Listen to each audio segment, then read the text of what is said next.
Welcome back, everybody, to the beer and books talking thing with me. Yeah, that was a good introduction. And this is part two in my series of videos looking at pulp writers that influenced modern fantasy in where I think it might be a bit more difficult nowadays to actually get like a good introduction to if you start out with reading more contemporary fantasy literature. And today I'm going to talk about the one that is probably the least well known of the three big ones. Today we're going to talk about Clark Ashton Smith. And for this, because it's going to be a lot of talking, it's going to be very rambly, I brought a large beer. It's a Christmas beer. It's got a cool can, so yeah, we'll see how far along I'll be at the end of this video with this beer. Also, this is the only one I have, so if this is not going to work out and the video sucks, you'll never see this beer. Well, otherwise you'll see it. So yeah, this is like my first take if you see the beer. Okay. Also, the Malazan reread will start tonight for me. I'll start with Gardens of the Moon. I got 3 pounds of wool. I'm gonna start knitting and listening to Malazan for the next couple of days. We'll see how far along I'll get. I'll try to do a couple of updates with the Malazan read through, so you can always see how far along I'm with the knitting and the talking, and I'll give my actual thoughts on while rereading it, and then do like a wrap up to each book. That's gonna be a bit more longer and in-depth and whatnot. So yeah, that's basically that. So let's start. Well,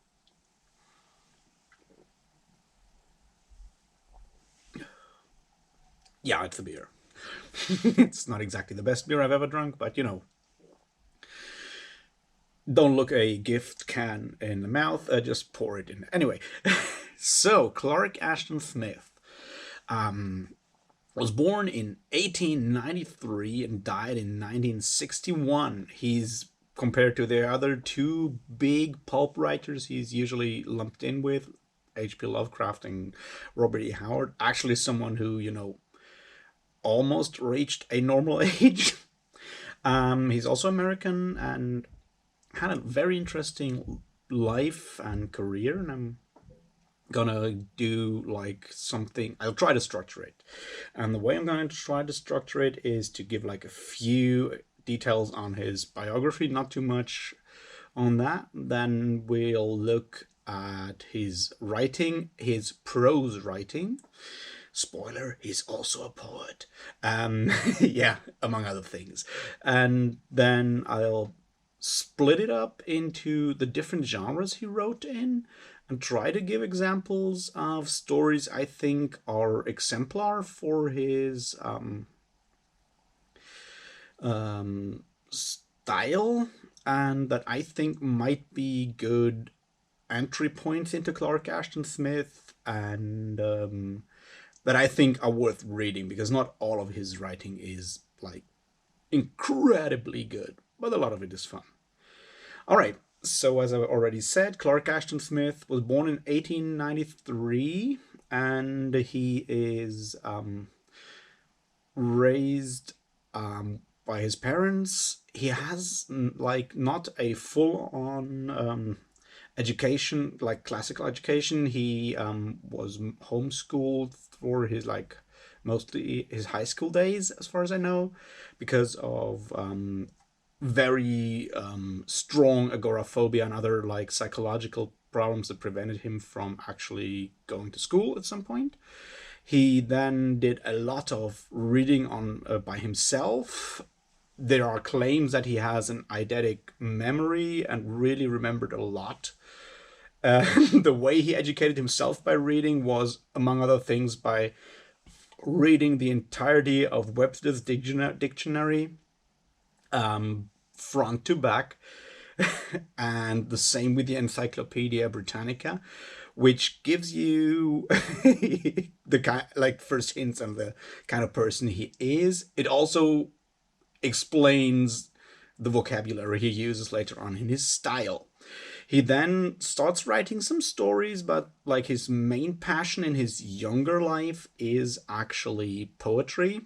He writes slightly decadent romantic poetry. He's compared by critics, among other people, to Keats. Yeah, someone called him the American Keats. I would not say that's like true, but you know. So he is very much in this romantic, slightly decadent, already slightly weird when it comes to themes and language wise poetry thing up to his like 30s, early 30s. Like his poetry is published mainly around like the 1920s.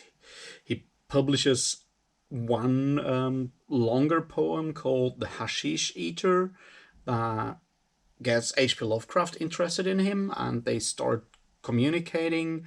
Actually, Smith kind of introduces Lovecraft to other people that then form this like large letter writing circle that's often called the Lovecraft Circle by, you know, I already mentioned that in the Robert E. Howard video, the Conan video. There's going to be another Robert E. Howard video at some point about the other characters also. Yeah, but I already mentioned that he's very much part of that large circle of people that communicate about writing and about all kinds of other things. By this point, he's mostly a poet in the early 20s. He then has a phase where he is not very active when it comes to writing in general, does all kinds of other jobs. And then in the late 1920s to the early 1930s until like around 1935-ish, he produces a lot of short stories that he mostly sells to Weird Tales and some other magazines at the time that rank from like sword and sorcery stories all the way to modern day, at the time, modern day horror stories that are more in the same vein as Lovecraft stuff. There's even some science fiction in there. Yeah, it's all over the place, basically. But he has a very, very distinct voice when it comes to writing that is very much infused by his poetry and his poetic style. He has a very distinct vocabulary in there. And yeah, he's a very unique writer.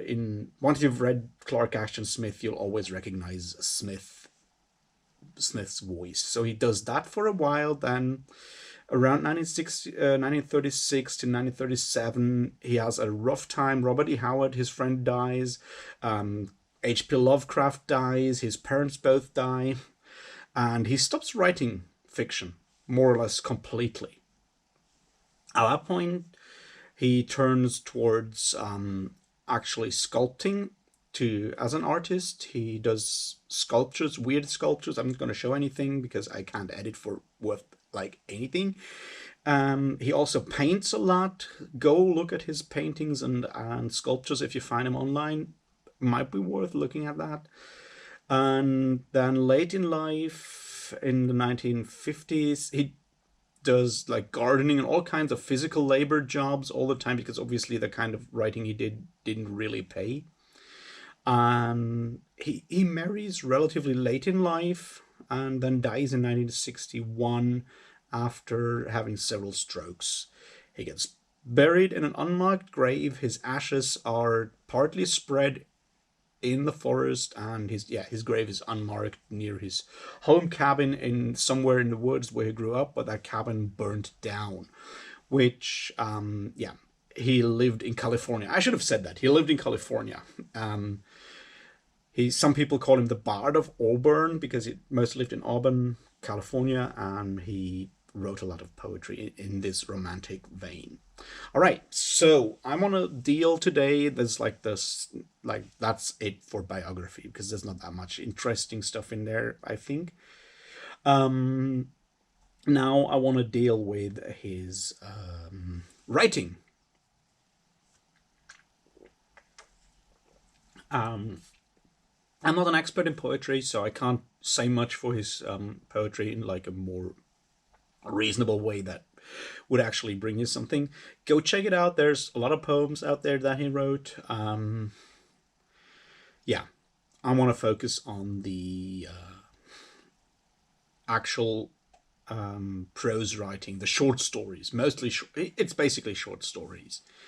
He Some of them are like more like novella length, but a lot of them are actually really short, more like vignette, couple of pages kind of thing. And as I already mentioned, he mostly wrote in like he covered all kinds of genres. He covered the like sword and sorcery genre with like the stories he wrote that were set in Hyperborea and Poseidonese. You could technically also take his stories set in the fictional continent Thothic into that. Those are fantastic stories, sword and sorcery stories, but they're set at the end of the world, like before the sun dies and everything. So you could also call them like dying Earth novels. And there's actually a lot in there. I'm gonna cover that later on a bit. That connects him to Jack Vance as well. So those he does those. He does more medieval horror fantasy stories set in Averoin. That's definitely one we're gonna look at later on again. He does contemporary for his time horror stories that are closely linked to to H.P. Lovecraft and the Cthulhu mythos. He invents some more like gods that are mentioned in Lovecraft's writing as well. Thafogwa, the toad-like god, is definitely one of his. Um, the Book of Ibon is also one of his inventions. So yeah, he's in that as well. I personally actually think some of his horror stories are better horror stories than the ones that Lovecraft wrote, but I'm not a huge Lovecraft fan. Um, so yeah, he does that. He does science fiction stories. Of all the stuff he wrote, I think the science fiction are the like most difficult to get into nowadays, because they have not aged well at all. He does some like more like really short things that are just weird to classify, that are not horror stories, like as I said, like classical short stories. You can tell that at some point he has some overlap with Ambrose Bierce and authors like that. um so there's a weird humor in there. There's this one story. Now I'm not gonna say anything about that. I don't want to spoil it. It's like it's, I don't know, 10 pages long or something, and it's all about this one big reveal at the end, and you kind of really, it's like the schizophrenic god or something called like that. One is just like, go read it if you get a chance. It's fun. um just unless you're like very very religious, then maybe don't read it. So yeah, he has those like more general short stories, a few of them as well. So that's like the broad overview, and I'm gonna go through the bigger series that he wrote now, and try to like pull out some of the stories that I think are very good examples and good entry points. And I'll start with Hyperborea. So Hyperborea is sword and sorcery. There's a bunch of stories. A lot of them are told from like are told in like a first person narrator style. Um, Hyperborea is similar to Howard's Hyborian Age. It's placed on our own world, but in the far past. It's more like the Pleistocene. So Hyperborea at some point gets covered by ice when the ice age comes. They hunt mammoths and saber-toothed tigers and stuff like that. In there, there's dark magic, a lot of dark magic, and not a lot of very good people in there. And that's something that you can say for all of Clark Ashton Smith's writing, I would say. Um, Magic is much more prevalent, more powerful in a way than it is in Robert E. Howard's stories. But the general atmosphere is a more ironic, humorous, but very dark humor, sardonic kind of atmosphere.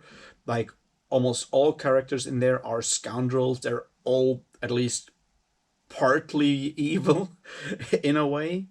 That's something that you can find in a lot of Smith's writing is exactly that. There's definitely some influence there from like the Picaroon novel, the picaresque novel that you see in there, you know, with like the anti-hero that gets his comeuppance or doesn't get his comeuppance. All the while, like, there's a lot of thieves in there having thievy stuff happening.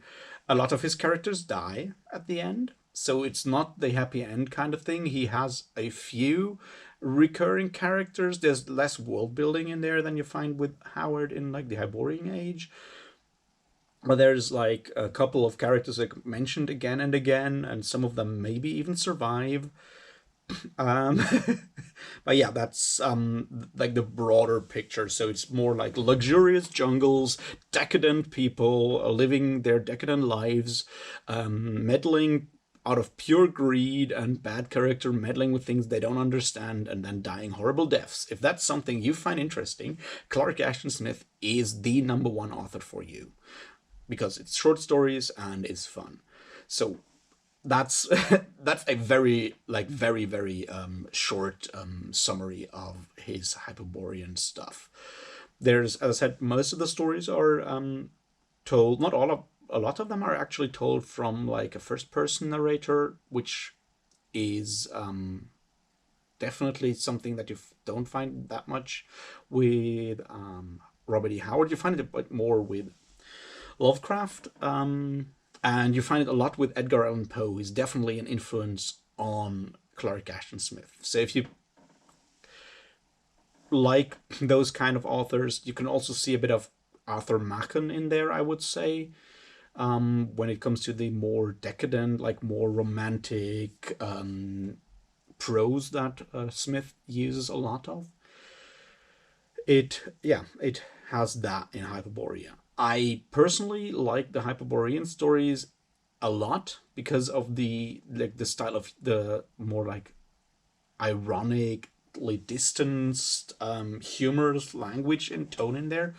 There's incredibly fun stories in there, and I think like most of the, if you come from a contemporary fantasy background, the Hyperborea stories are the ones that are the best entry point. Whether it's like the short one, the tale of Sethambra Seros, which is really cool, or the Death of the 39 Girdles. Those are really like just fun sword and sorcery stories. I personally am a huge fan of the Seven Geshes or Geases, or however you pronounce that. That one is not told in like first person, but in like third person, highly distanced, super humorous narrator about this rich citizen of Hyperborea who goes to hunt. He goes to hunt some maybe people slash animals. It's hard to say, beings for fun, and crosses a sorcerer, and then has to fulfill several tasks. And I'll leave it at that because I don't want to spoil it, but it's just, the whole setup is incredible. The ending is fun as hell, in that it's definitely not what you see coming there. And yeah, Sethogwa's in there. There's also one called, I can't pronounce it, the Weird of something Wuzelfawn or whatever.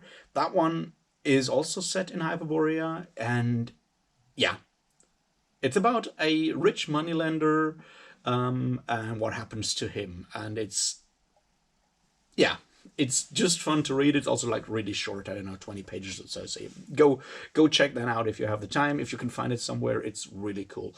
I personally used an 5-part Audible collection of his stories, the collected fiction of Arthur C. Clarke, Clark Ashton Smith, and I can highly recommend that. You can skip the ones that you don't like, but that's like, you get a lot in there, and I've binged it for the last couple of days for the second time, third time, some of them for the third time, all of it for the second time. And yeah, it's definitely an experience. So Hyperborea, those are like the ones that I think are relatively easy to get into and definitely fun.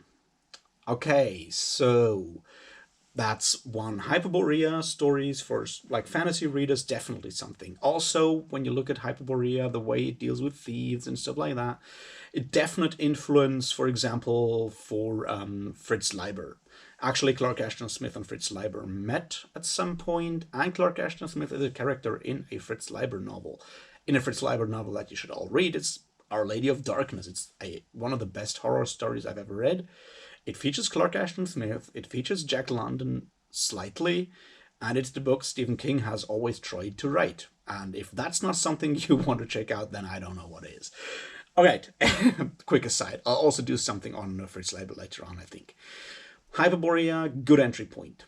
The next one is Poseidonese. Poseidonese is another sword and sorcery setting. It's maybe contemporary to Hyperborea in the world. It's hard to say. Poseidonese is the remainders of the continent of Atlantis. Like Atlantis is sunk, and the remainders are called Poseidonese. It's once again a very sword and sorcery kind of setting with an emphasis on sorcery, definitely. And it's darker. It's darker than Hyperborea. The magicians are evil. The magicians are very, very powerful, and it features a lot of stuff that happens and goes wrong when magic is done by people who have not the best interests of everyone at heart. The sorcerer Malagries is a big character in there. The relatively famous story, The Double Shadow, is one of the stories in there. I'm not sure if maybe The Death of Malagries is one that I might think is a good entry point to Poseidonese. There's more, but that one definitely is a good one. Also, The Double Shadow, yes, it's more of a horror story. It's a horror magic story, so yeah.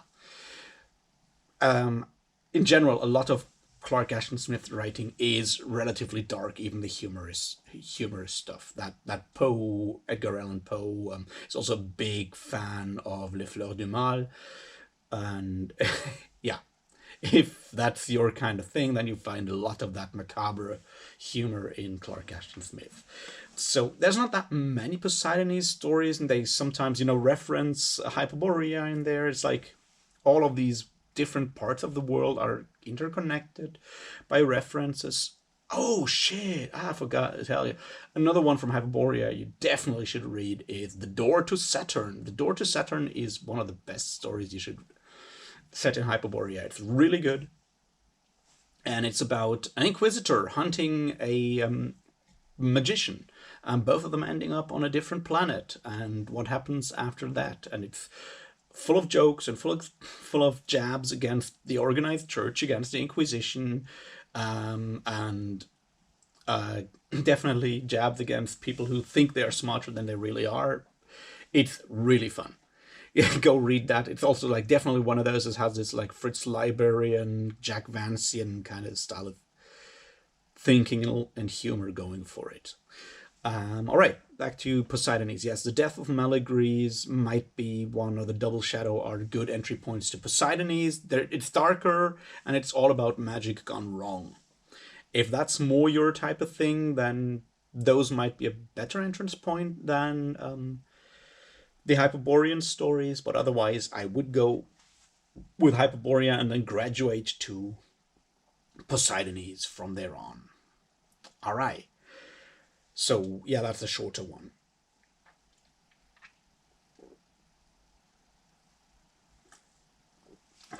Okay, let's go to Averoin. Averoin, whatever. Is set in France in the medieval times, somewhere between the 12th and early 15th century, if you can look at dates. And it's mostly fantastic stories set in this fictional part of France called Averoin. And it deals with magic, the church, and paganism. Because what else could be fun, right? So yeah, it's a lot of the stories are about churchmen confronting remainders of paganism, and sometimes being seduced by it, sometimes maybe not so much. There's witches, there's warlocks, there's monsters, there's all the good stuff. The Holiness of Azederak. Azederak is definitely one of the stories I very much enjoyed.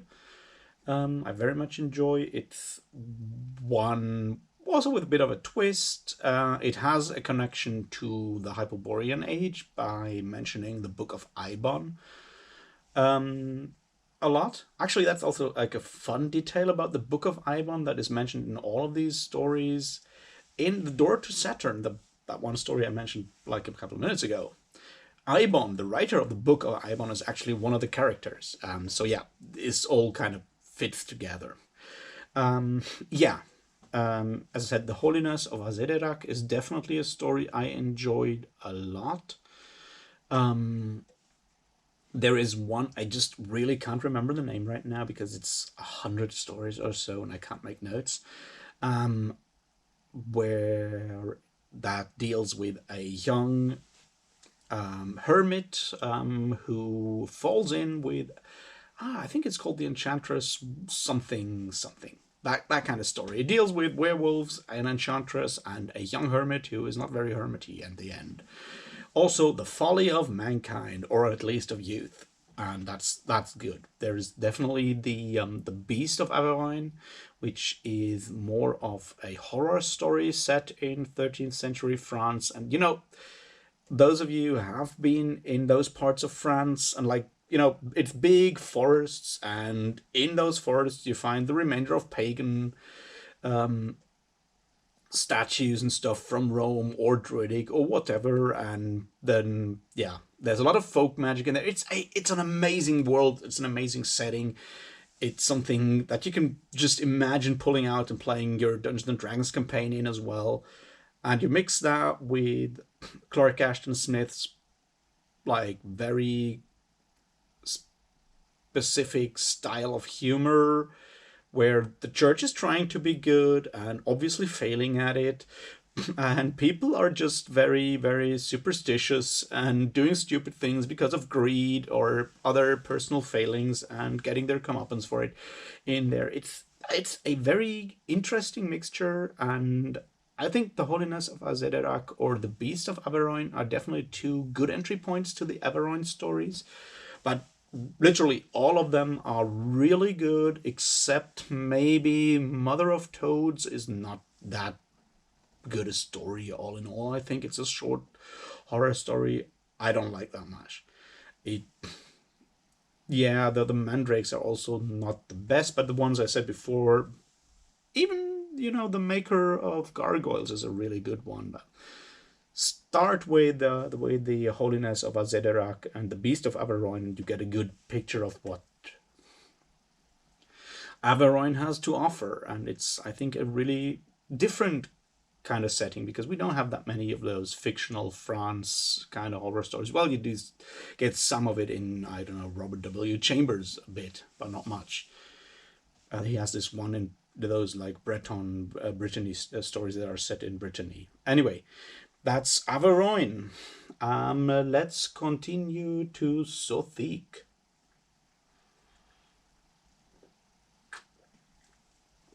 All right. Zothique is, as I already said, a fictional continent. Zothique is the last continent at the end of the world's existence. The sun has dimmed down. There is this continent. Humanity is decadent as all hell because they all know that it's basically the end.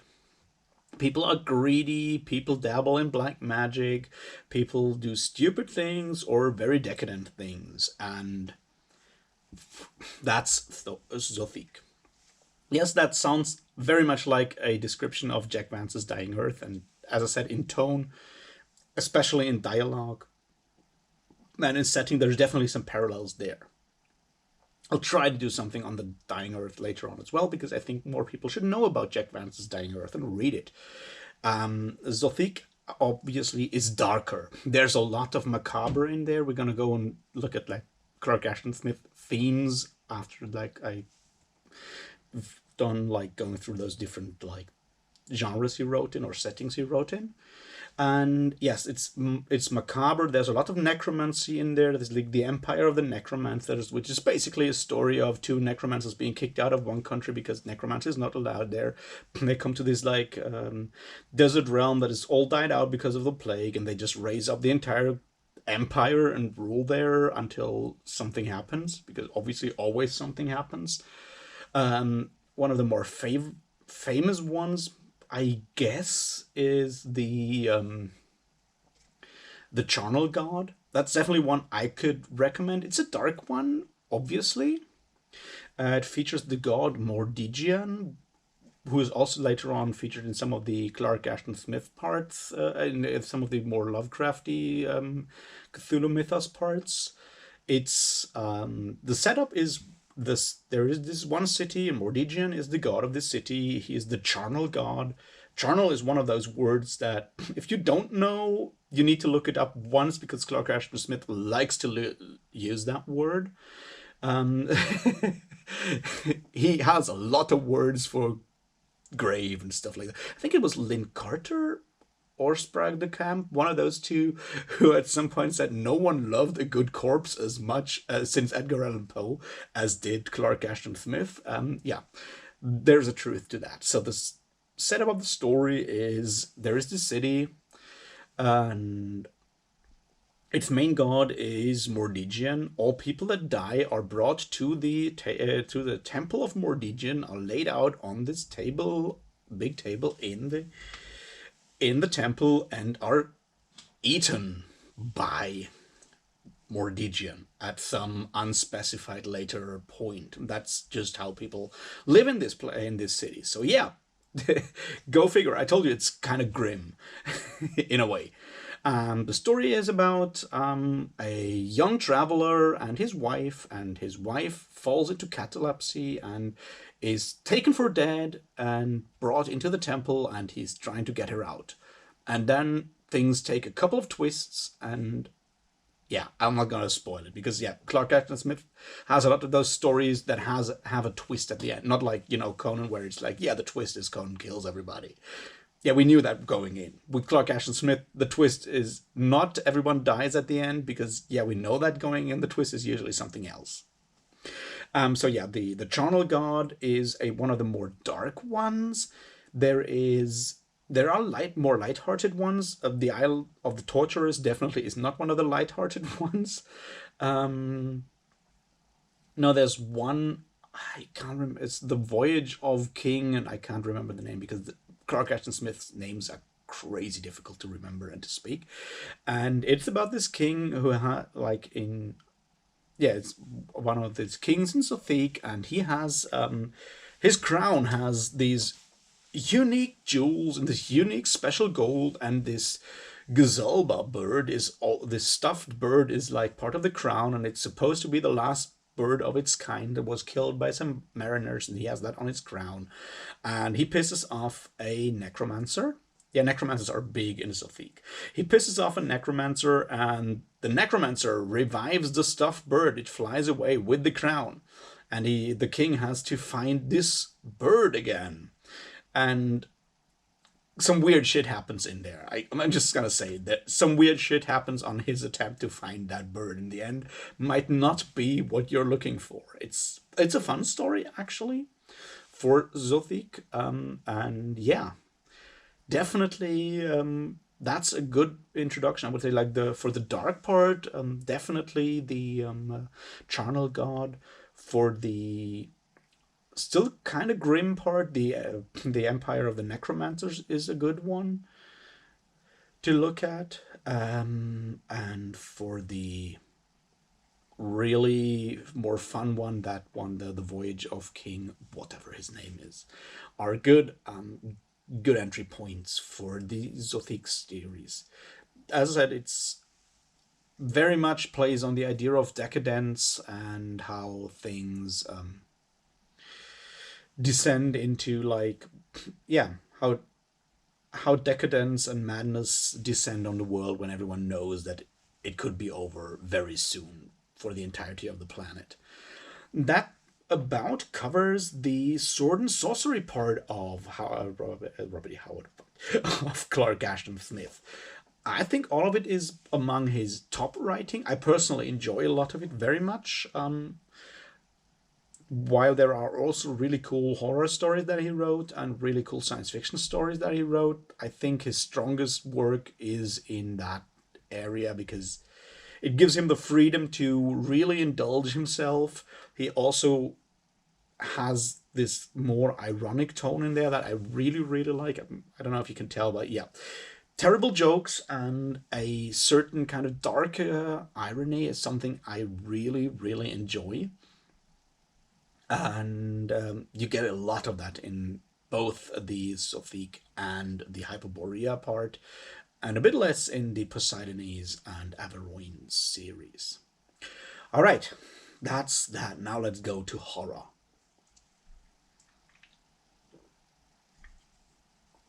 All right. There is a lot of horror stories with Clark Ashton Smith because, as I said, there's a huge Edgar Allan Poe influence in there. He is friends with Lovecraft. He dabbles in that a lot. Now, I guess I should say that some of his horror stories are really excellent if you enjoy the 1930s horror story mode. If you are happy with the kind of horror stories that Lovecraft writes or the ones that Robert E. Howard writes. You know, it's a specific format that often works its way towards one big reveal. And the big reveal is often very, very apparent from like after the second page. You basically know what will be the big shocker. You'll just remain with it to see how it's executed. That's something that Lovecraft does a lot, where you basically know, like there's this one story with the ghouls, I keep forgetting. Pigment model, that's the one, yeah, with Lovecraft, where you basically know from like page 2 onwards that obviously the ghouls are painted from life. You know that, and you still read it to the end. That's kind of the kind of thing. And there's definitely an element to that with Clark Ashton Smith. What elevates his horror stories, for me personally, above the ones by Lovecraft is that Clark Ashton Smith is a much better writer for this kind of story. As I said, he started out as a poet. He has a very poetic language. He has a very, very elaborate, lush prose. Like he also, like obviously, like all those 1930s writers, use a lot of the of these like adjectives and descriptive parts. Show don't tell is not something you find in 1930s pulp literature in general. You tell emphatically with 5 words if you can find them, or even 7. Clark Ashton Smith usually has 9. Um, but this works very well for this general idea of living in today's world, like at this point, like 1930s world, and there is something beyond it, something dreamlike, these dreamlike qualities like bending reality or encroaching on reality. And that's something where a prose that uses like a language that is more akin to Edgar Allan Poe or Arthur Machen with like obscure words and stuff like that, it works really well. And he just has more of them than, you know, H.P. Lovecraft, who used the same 5 obscure words in every story. I mean, Clark Ashton Smith used Batrachian only like twice, I think, or maybe 3 times, and one of them is definitely in the Mother of Toads in Averoigne, and not in like a modern day story. Just read all of H.P. Lovecraft and have a drink every time he uses Batrachian, and you know what I mean. Anyway, so the horror stories of Clark Ashton Smith are mostly set contemporary. People find ancient books, the Book of Ivan, the Necronomicon, or some other book. They look at stuff, and suddenly reality is no longer the same, and they die horrible deaths, oftentimes. Sometimes they don't die horrible deaths, they just go insane. You know the drill. It's the same with Lovecraft. It's the same with some of Robert E. Howard's horror stories, which are actually excellent. Also better than Lovecraft's. Anyway, this is not the dumping on Lovecraft channel. This is me talking about books channel. Okay. Yeah.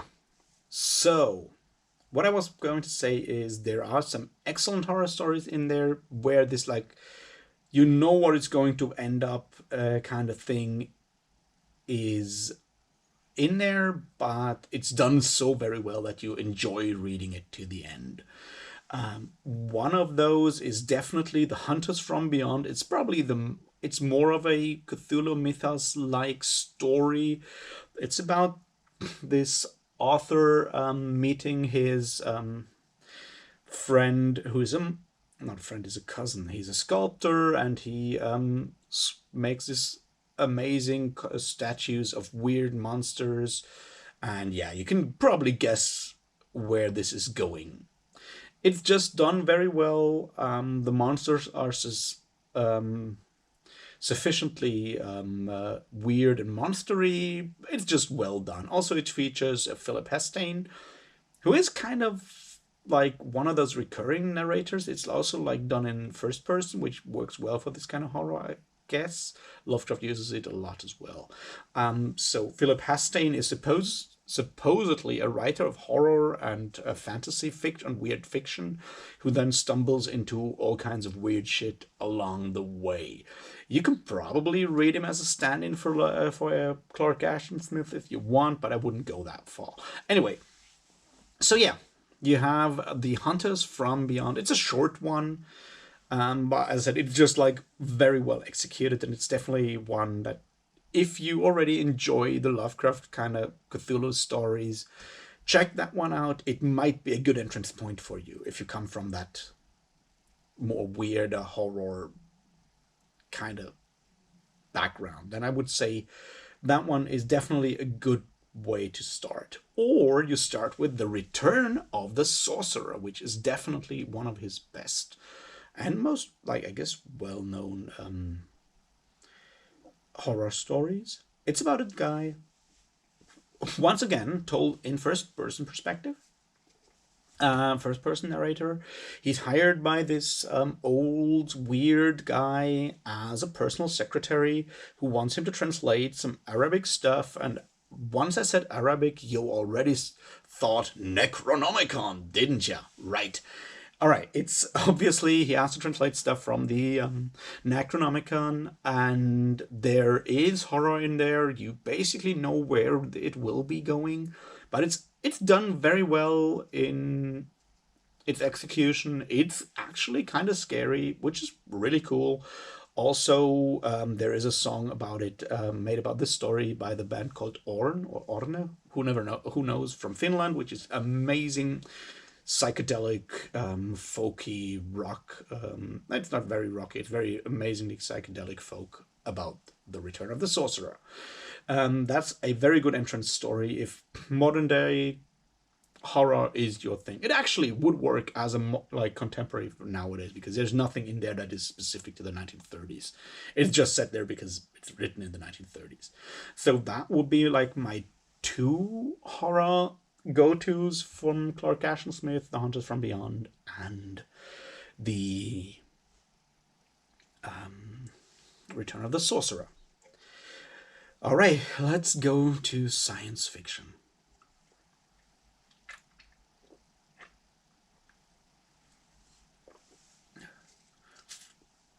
Clark Ashton Smith wrote a lot of science fiction. It's all over the place. There's several like mini series, or at least set in the same framework kind of stories, and some of them are okayish, and some of them are really difficult to get into nowadays, because the problem is 1930s science fiction didn't age well, because a lot of the ideas of how the universe works, how technology works, have changed drastically since the 1920s and 1930s. So if like the H.G. Wells kind of science fiction is your kind of thing, then those stories are definitely interesting. If you're interested in the history of science fiction literature, then Clark Ashton Smith's science fiction stories can be very interesting.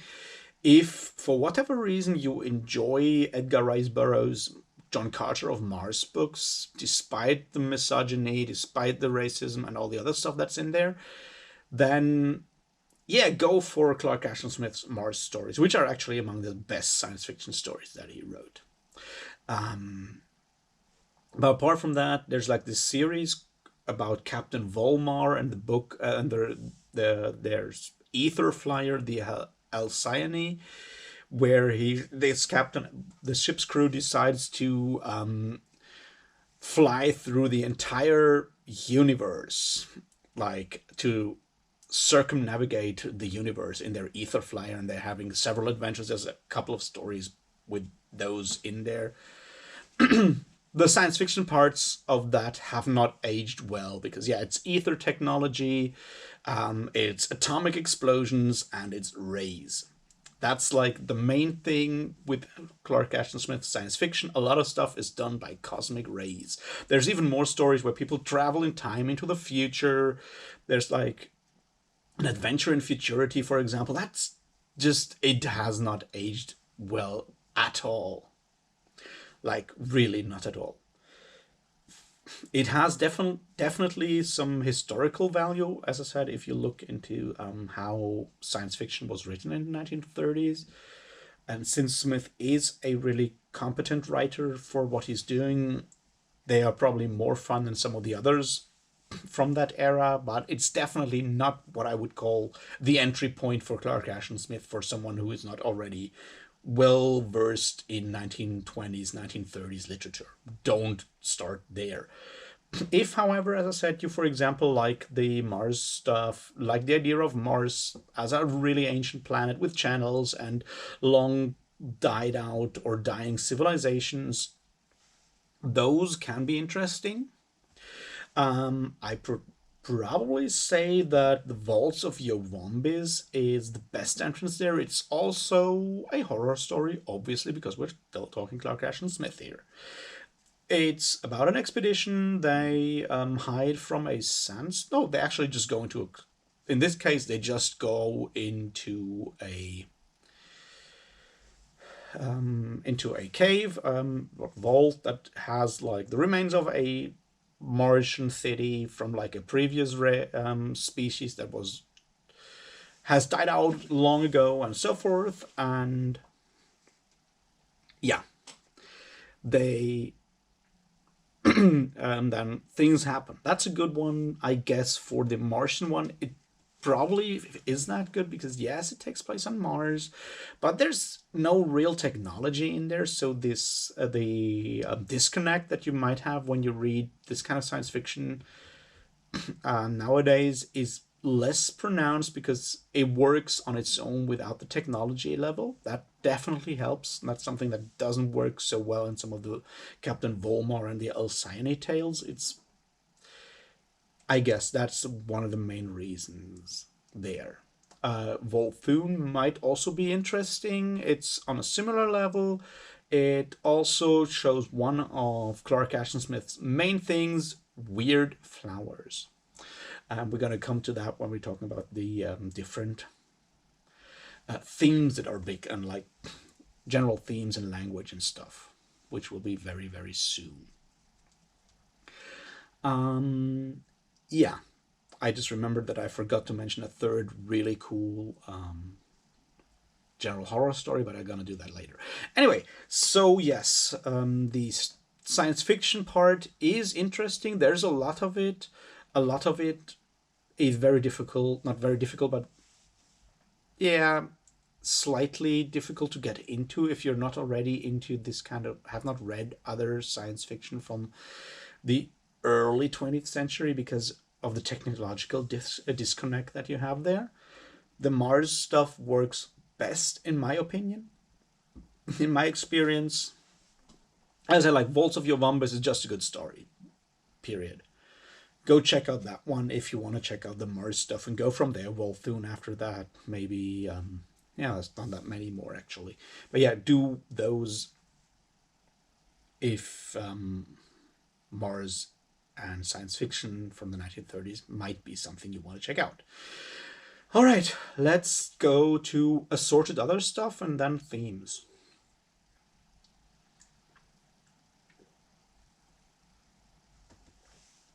Yeah.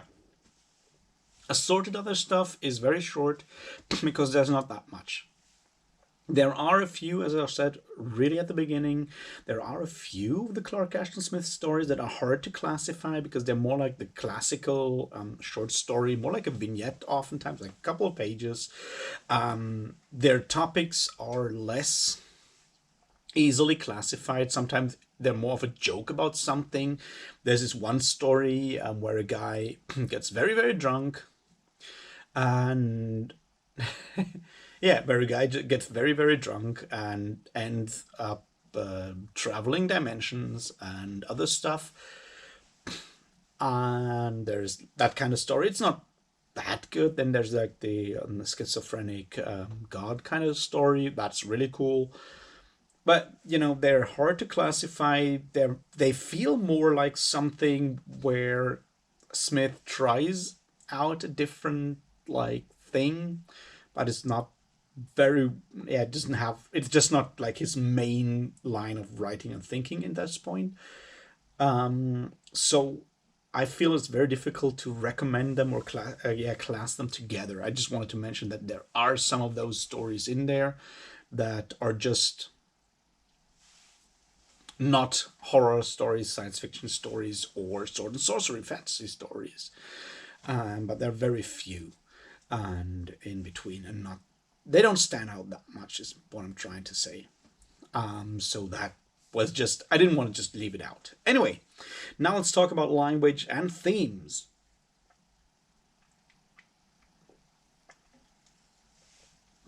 All right.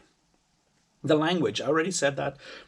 Clark Ashton Smith reputedly read the entirety of Webster's dictionary, which you now know that if someone starts an article with like Webster's dictionary defines, and then you can already trash that article or that video or whatever. But reading the entire thing definitely gives you a large vocabulary. Clark Ashton Smith uses that a lot. A lot. Seriously, there's you think like the Malazan Book of the Fallen has a lot of words? Trust me, Clark Ashton Smith has a lot of other words. The best words.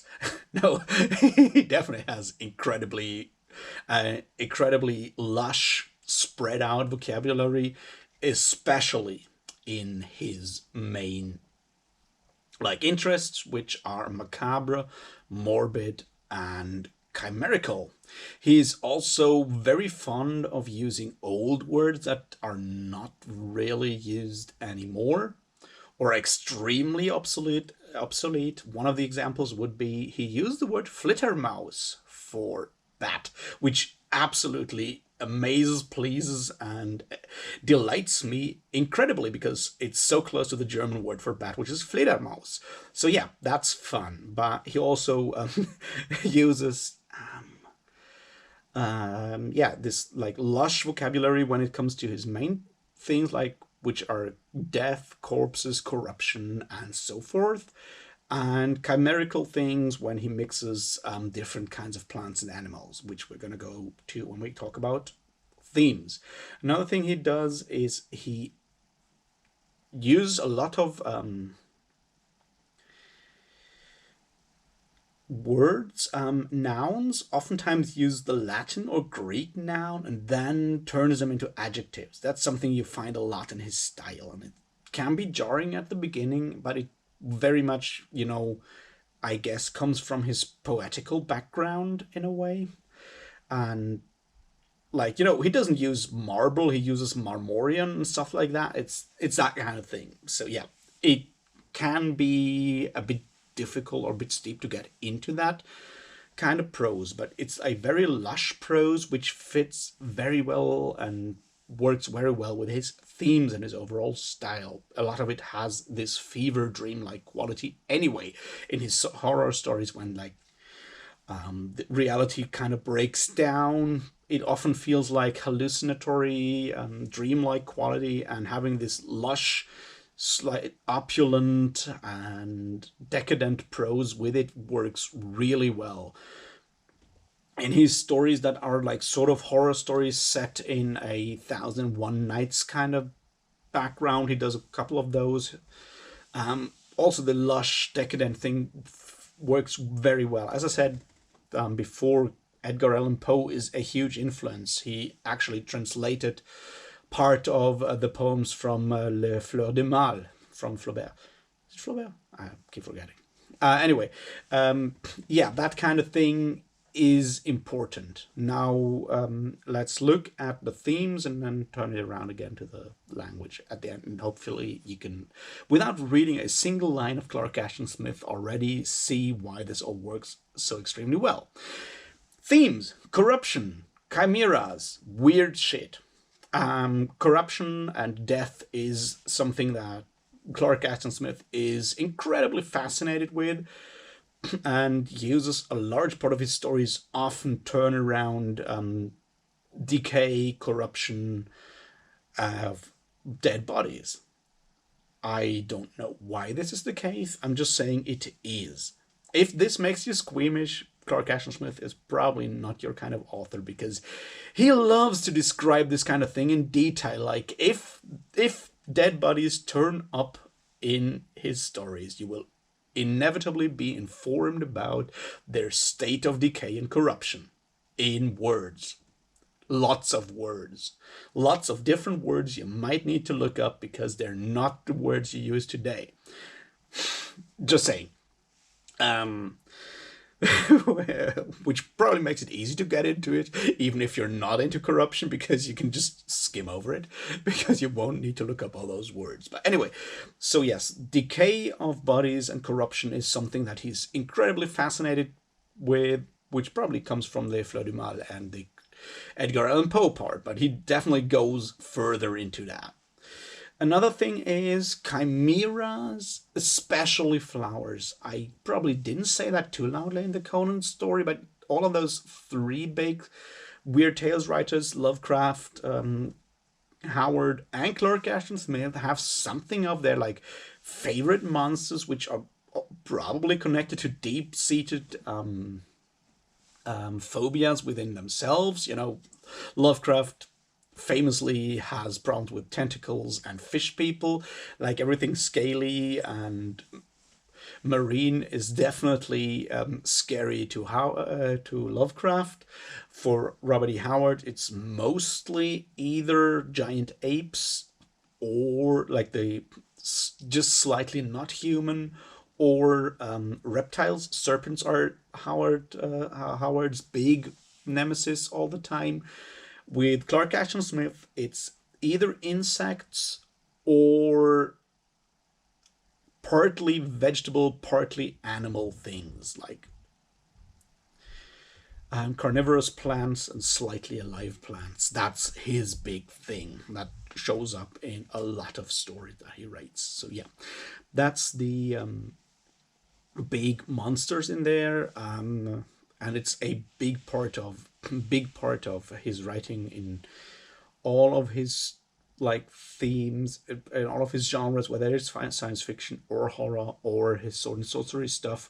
You will come into contact with multi-limbed monstrosities that are not easily defined. It's probably, it's a part of how you evoke horror, and one of the tools those authors in general use, and Clark Ashton Smith uses a lot, is by describing chimeras in a way where you don't describe them.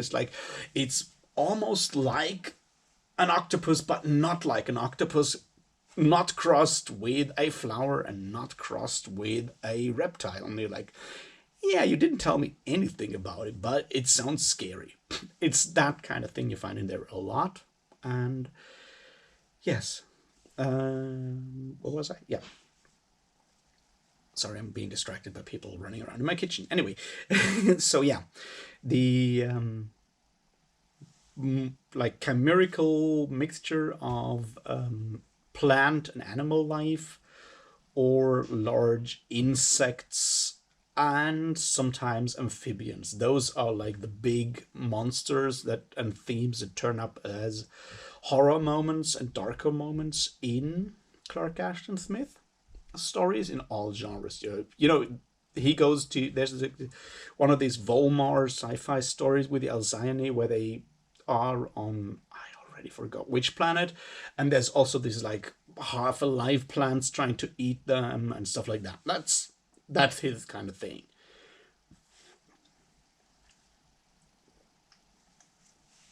All right, next one. What else? Yes, human greed is a big thing. Like none of the characters in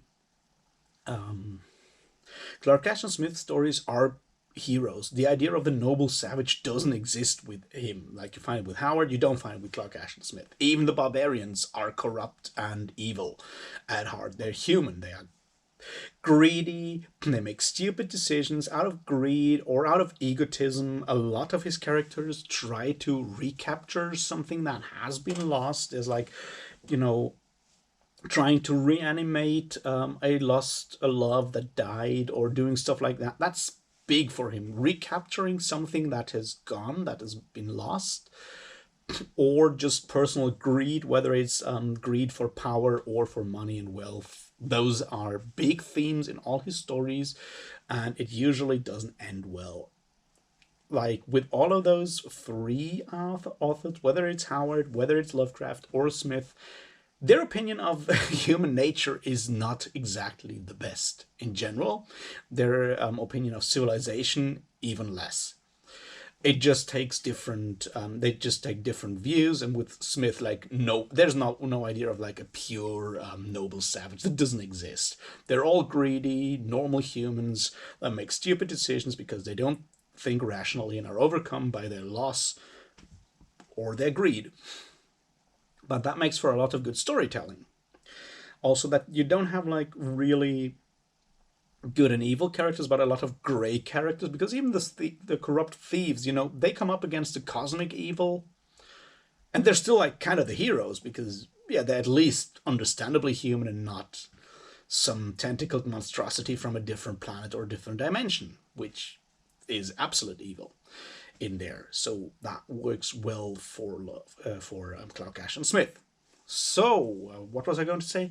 Yes, the dreamlike quality. Yes, because of the super lush prose and because of the weird monstrosities and the chimerical nature of a lot of his monstrosities, the half plant, half animal, weird insect kind of thing. A lot of his stories, no matter which, even some of the science fiction stories have this fever dream surrealist kind of quality to it, which, as I said, for this video, or I completely binged those stories. I pushed like through 18, 19 hours of, no, actually like 15, 16 hours of constant Clark Ashton Smithery in one day.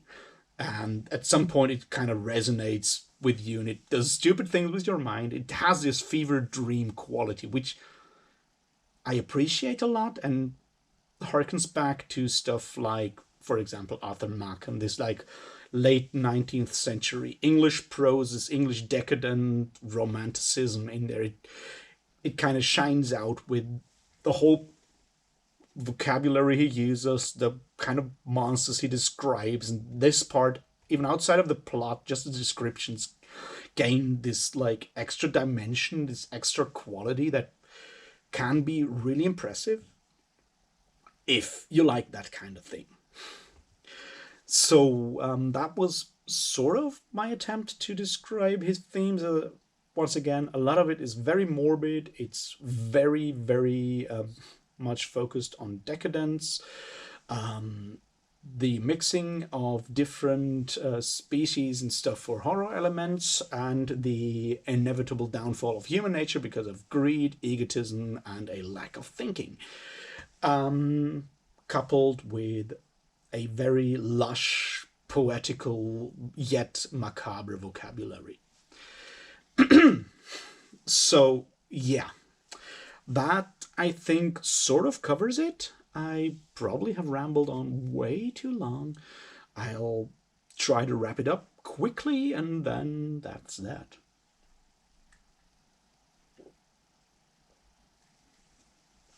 All right.